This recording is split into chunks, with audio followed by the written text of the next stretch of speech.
Hey everyone, welcome to Potato Reads Reddit. I'm Potato, and today we have an OP whose mother and sister have been taking advantage of her for free childcare since the age of 10. Don't forget to like and subscribe, and also hit that notification bell too if you feel like it, and leave us some comments once you're done listening to the video. We always like to hear from you guys. Alright, let's get into the stories. And our first story is from Maleficent Truck 7049. Am I the asshole for wanting to live my life?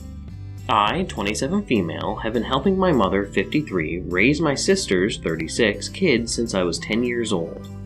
From oldest to youngest, they are 17, 14, 12, and 10. The 17, 14, and 10-year-olds are all diabetics, unfortunately, and constantly rebel when it comes to what they should eat and when they should eat it. I understand, of course, because it's not fair to them.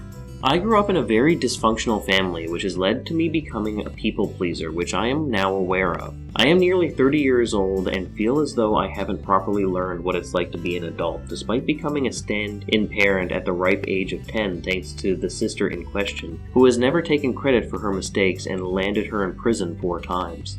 Around the age of 15, I began to get stress rashes on my arms, and my doctor recommended I remove myself from the issue, so I did and moved in with my grandmother. It was 1 week away from my sister getting out on probation, so I thought it would be okay. Plus my other sister was there to help. That day, my mother looked me in the eye and called me her greatest disappointment. To clarify, I have never been in trouble with the law. I've never done drugs or anything that would get me in trouble. I didn't even curse until I was 18. While my sisters were doing all that in their teens and young adult life while having kids, and I am the first to graduate high school. I did move out and live with my grandmother for a time, but something happened, and I agreed to move back in with my mother, a story for another time. My sister is out now again and back to her usual habits and back with the abusive boyfriend that landed her in prison. The kids are growing into their personalities and trying to cope with their issues of having to live with my narcissistic mother, who is very set in her views, and their mother who fans the flames of family drama while their father sits in prison as well.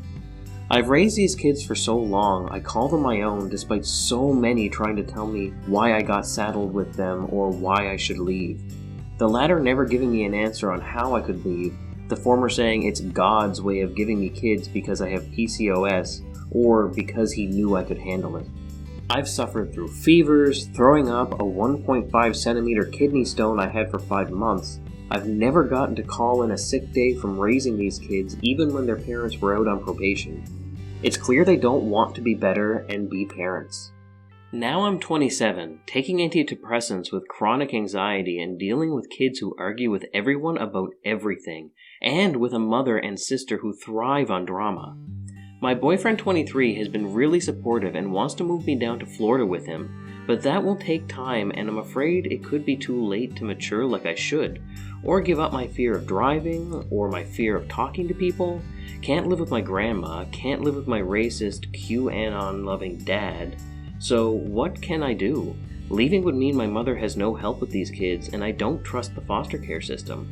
Would I be the asshole if I left and moved away?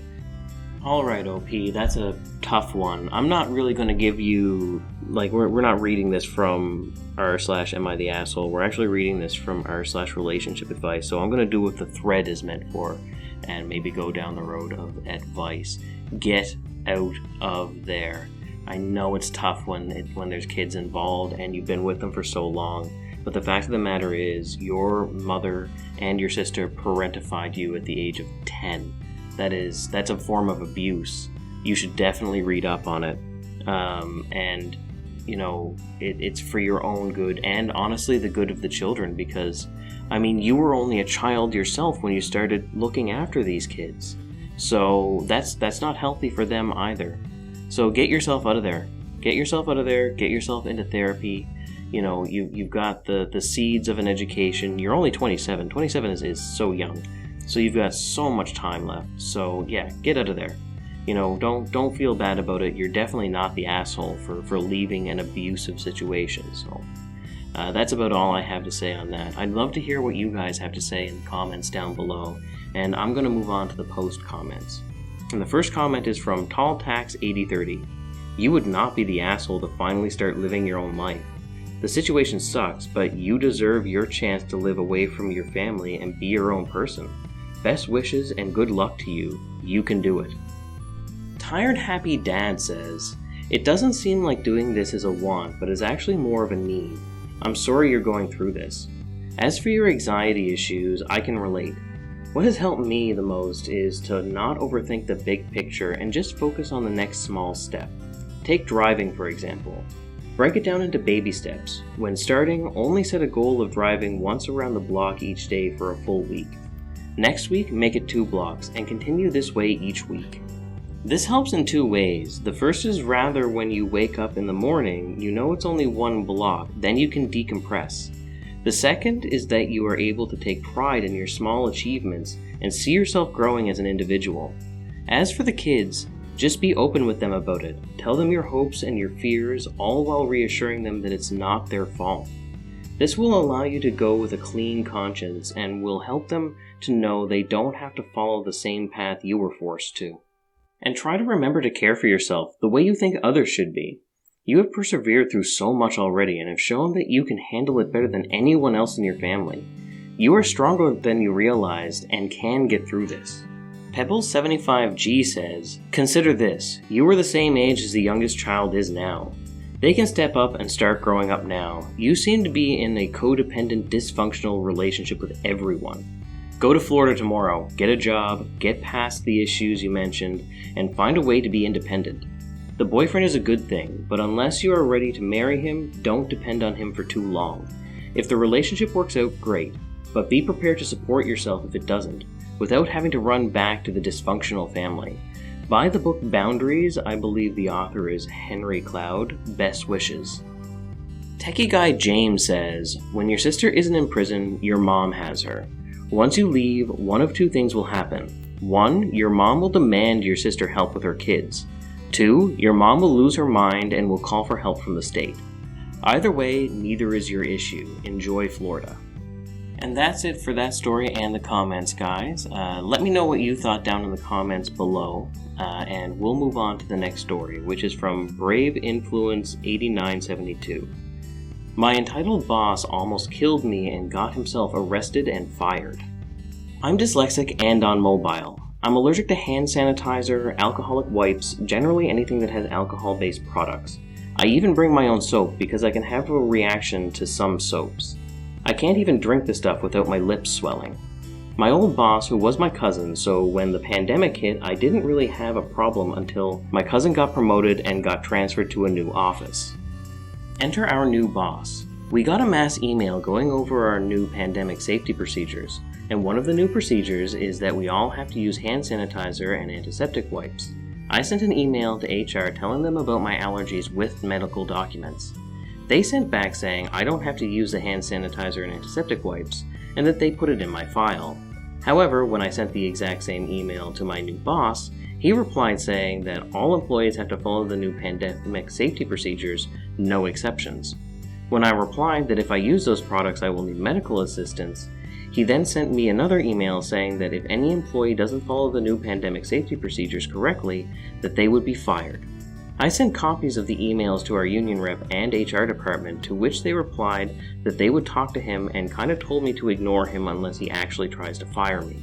So I go into work and my new boss is literally waiting for me at my desk with a bottle of hand sanitizer in his hands, asking me to hold out my hands. I did reply saying, "No thanks, I'd rather not go to the hospital today." He got mad and literally grabbed my hand and squirted sanitizer on it, then rubbed it in, saying, "That wasn't so bad, was it?" I tried to go to the bathroom to wash it off, but he blocked me. Well, I had a bad reaction. Thank God I had an EpiPen in my desk. My boss kept saying I thought he was lying, and kept saying it until I was put into the ambulance and couldn't hear him. A member of the HR department and legal department came to visit me in hospital, probably making sure I don't sue, and informed me that he was fired. The woman from HR department also said that they called the police on my behalf and I should be getting a visit from them soon. I can't talk about that as it's an ongoing investigation. Edit to add, I'm in Australia, so no medical fees. I'm not happy about the EpiPen, they're $40 and they are expensive. Also, cops won't tell me anything, which is frustrating. They did tell me that he's being ordered to stay away from me, so he must be out of jail if he was ordered to stay away, right?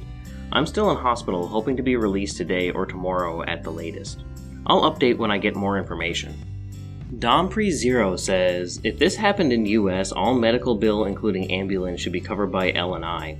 This was a work-related injury. David D.A. Maya says, this is a work-related injury. No, it was a work-related assault. That's HR's sole reason for being there.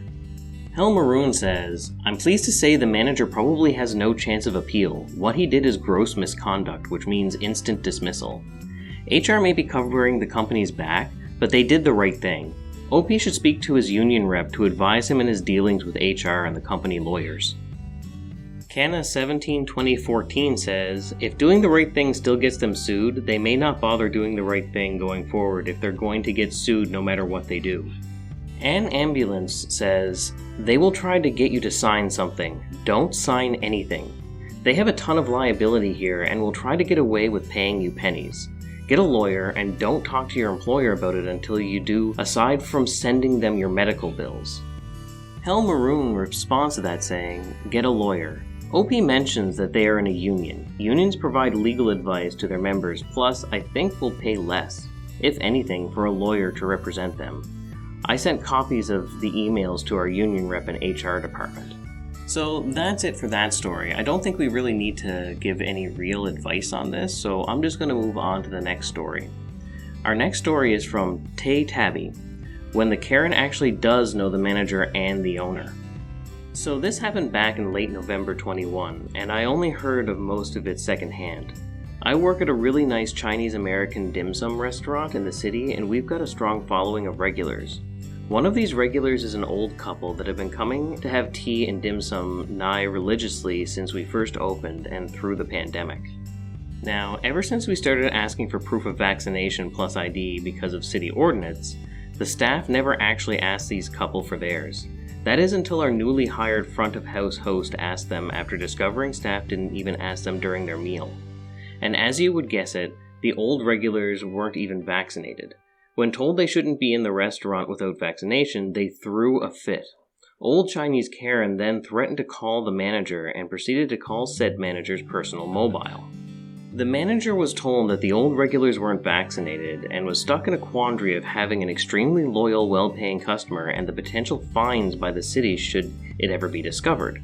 In the end, the manager told them they could not return to eat without proof of vaccination.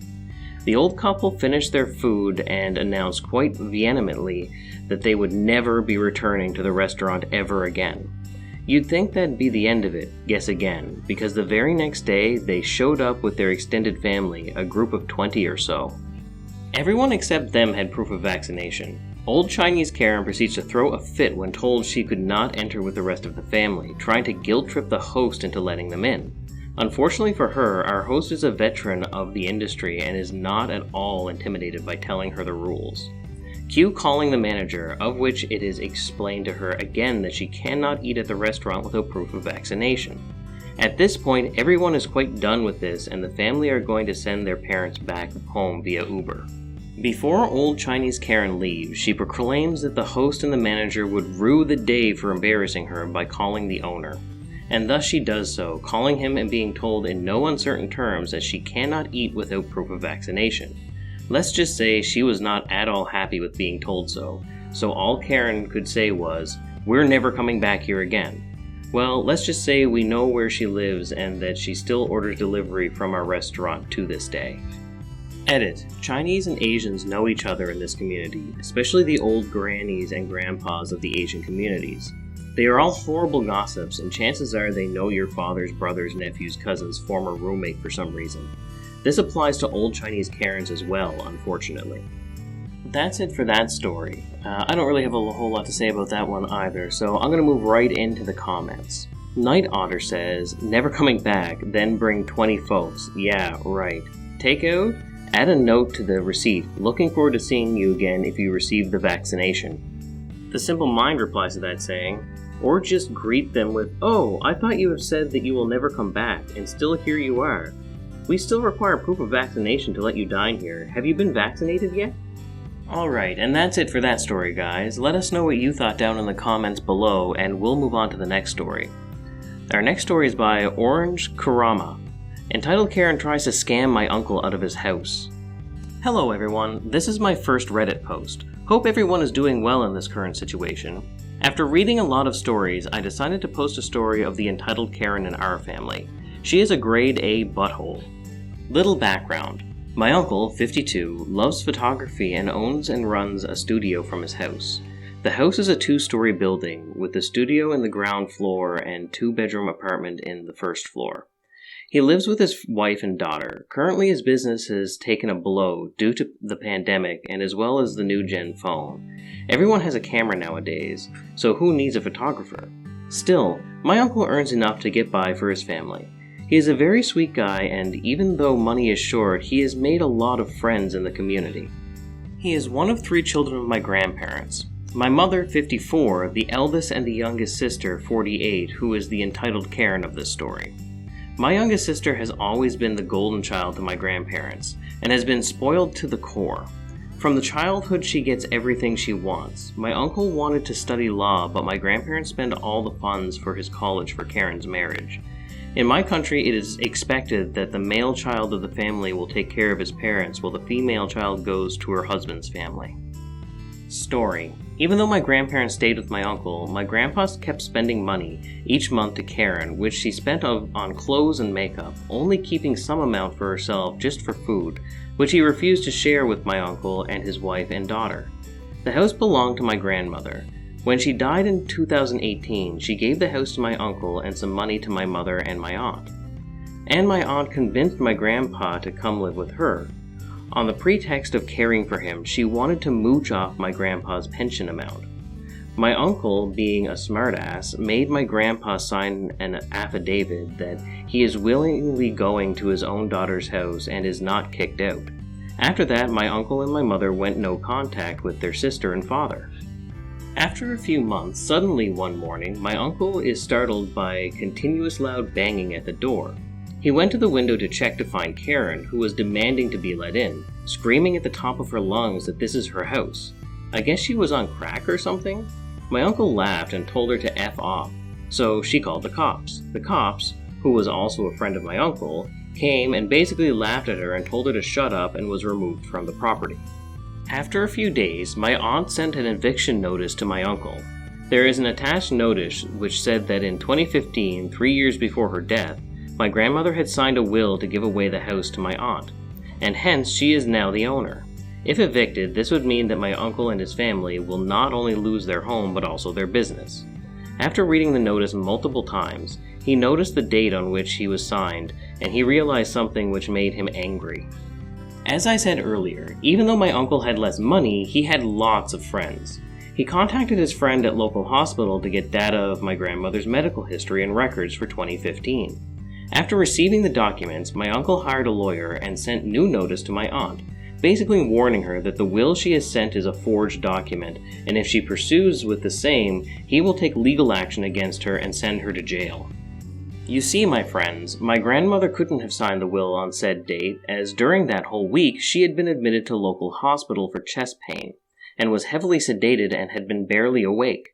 This shut up my aunt, and till date has never made an attempt to take away the house. She is still entitled and still mooches off my grandfather's pension amount. Thank you for reading. Alright, that's it for that story. I'd love to hear what you guys have to say about it down in the comments below, and we're going to move on to some of the post comments. Nomad L17 says, Uncle should have just let entitled aunt go to jail. I don't think she's learned her lesson yet. Spun Gold Baby Blue says, your aunt perpetrated a fraud. Your uncle should file charges against her. Kitsune Scribe says, I hate people who try to scam others out of their hard work and earnings. I would still file charges against her for fraud. Alright guys, that's all the entitled stories we have for you today. I hope you enjoyed listening. Don't forget to hit that like and subscribe, and that notification bell too if you feel like it. It really does help the channel.